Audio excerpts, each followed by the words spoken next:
Welcome back to another episode of Shenanigans. Happy Friday. This episode is brought to you by Cypher Summer. We just released ciphers for the Staccato HTP4.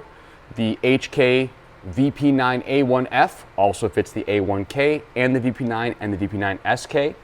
Also the Hellcat Pro, and coming probably next week, the Shadow Systems CR920XP. Today's word of the day is caveat, as in caveat emptor. Caveat, caveat, I don't care what you say. The important thing is this word is a noun, not a verb. Caveat emptor means buyer beware. You don't caveat off of things or caveat. Anyway, here's a caveat for all you Streamlight purchasers out there. I want to read you a SKU number. 80926 69506. That is the TLR7 sub, 7X sub, 7HLX sub for the Springfield Armory Hellcat, which has a short, stubby little rail, so you can't just put a standard light on it. I'd like to read you another SKU number. 80926 69506. For those of you taking notes, that's the same number. And this is the 1913 OS, quote, fits 1913 short-railed subcompact handguns. We have more nomenclature confusion. So, this is how the Springfield Hellcat TLR7 sub has been marked.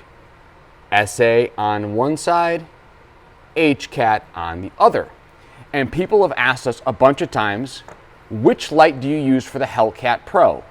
And we recommended the SA HCAT marked light, even though Streamlight recommended the 1913 light. Here's the 1913 light, and one thing you'll notice is the rail clamps on the Hellcat version reach further back because the Hellcat is a short, stubby little gun with a short rail. This front corner would hang off. However, it's basically 1913 spec, but not exactly. So here I have removed from the lights just the rail clamps. Okay? If you look at these in profile, and I can't show this to you accurately, but I will have follow-up screenshots, is the rail profile is nearly identical, but the Hellcat rail is taller and there's more overhook. The clamp actually gives you more purchase, more surface area contact on the rail. And that's the reason why we have consistently recommended and designed our embers around putting the SA HCAT marked TLR7 sub, 7X sub, 7HLX sub onto a Hellcat or Hellcat Pro for the embers that are appropriate to that combo. Now, we are a Streamlight dealer, and the reason we became a Streamlight dealer was so that we could actually bundle, pair, correct lights with holsters natively on our website because we had so much customer service work managing unclear postings, unclear web listings, and customers purchasing the wrong light for their gun, then buying our holster and emailing us and saying it doesn't fit. If you've got a SIG X macro and you buy the light that says SIG on it, you're wrong. Thanks, Streamlight. So, what happened is, in our last dealer order, with no warning or communication or any kind of prior information from Streamlight, we ordered a restock on these Springfield Armory Hellcat TLR7 HLX subs. And what showed up were lights marked 1913 OS. Now, weirdly, we've seen two different marking variations in our standard 1913 TLR7, 7X, and 7HLX subs. Some of our older stock was marked 1913, and then at some point, they updated the engraving, the laser marks, and it says 1913S. No communication from Streamlight about what the 1913S means, and now there's a 1913 OS. And the OS takes that 1913 profile rail and shifts it back toward the trigger guard so that it can fit on a Hellcat, and also it can fit on an HK CC9. We don't currently offer an Ember for the HKCC9, although it's on our development roadmap. It's around the corner, over the hill, down the way a bit, but it's on there.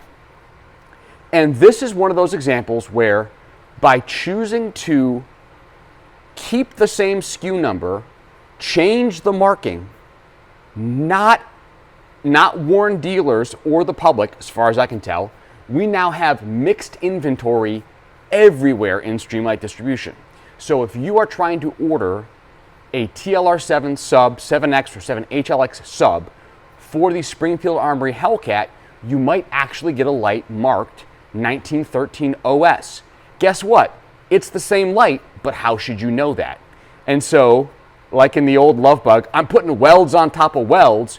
We're putting caveats on top of caveats, and this kind of stuff breaks websites and makes the mobile interaction especially painful, because you need pop-ups over pop-ups over pop-ups to say, stop, what gun do you have? What light do you have? What variant is it? What do the rail clamps say? Is that the correct combination for this holster? Because we continue to see chaos reigning in these kinds of naming conventions.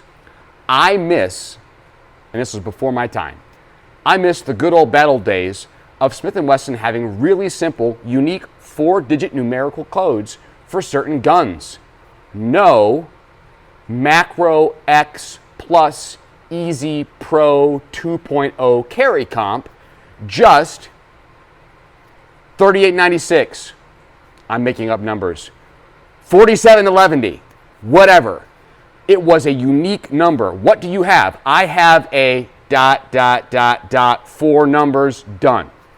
What we have today is a ham-handed attempt to make a generally understandable nomenclature that has enough subtle variations in it and no clear standards across companies that we are actually worse off than if every single one of these lights had a 4 or a 6-digit unique and indecipherable without a key code on it.